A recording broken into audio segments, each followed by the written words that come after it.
Hello and welcome. Today we're going to show you how you can complete your step number 2 of DIDx Interop.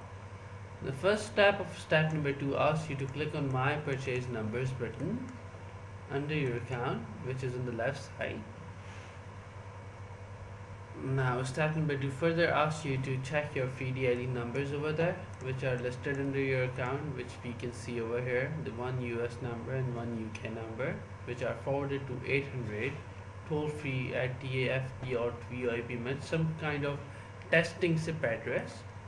Step number 3 of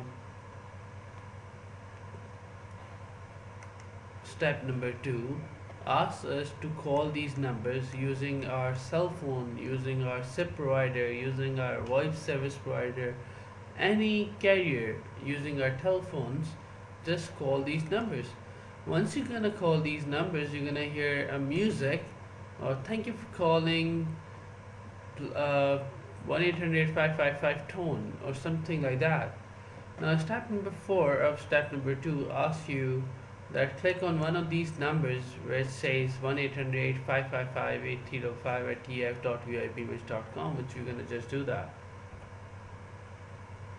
So here we go, we clicked on the US one, and it further asked us to point it to SIP or IEX address of your server. So you're just gonna forward it on 567. My server IP is 12.12.88.12. You're gonna click on update and it will be updated. The 567 number, this DID number, will be routed to my IP address. As we can see over there, you have successfully managed to update your ring to SIP from DID number. Old ring to address was this, and the new one is 567 my IP address. Now anyone dialing this particular number should ring on my server.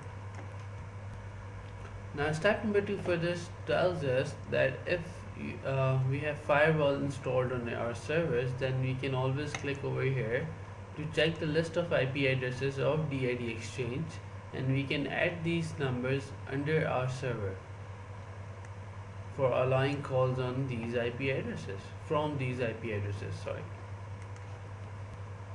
Step number 2 further asks us to call the 567 numbers which we have routed on our IP address and talk on it for 5 minutes, like calling on that 567 number, this one, and it should ring on this particular IP address and should be answered, should be giving or should be sending an answered status back to DID Exchange.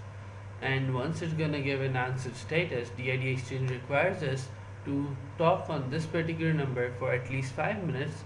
And why DID Exchange is asking so many things?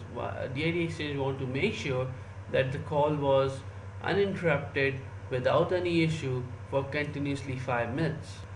Step number 2 further asks us keep the free DID numbers pointed to your SIP IEX system so we can make test calls on it and reach you if we need it.